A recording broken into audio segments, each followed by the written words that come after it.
Hello, I'm in a 2015 Mitsubishi Mirage, and today I'm going to show you to reset your wrench symbol here, which is for your maintenance oil reminder. Right now I have the vehicle on, so we'll turn it all the way off. Or if you have a button here, do it that way. And we're going to flip this to the accessory position.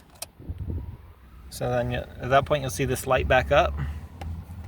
And then depending on what screen you're on, you're going to just click through with this till you get past it one more time to this one here, and then you're going to press and hold.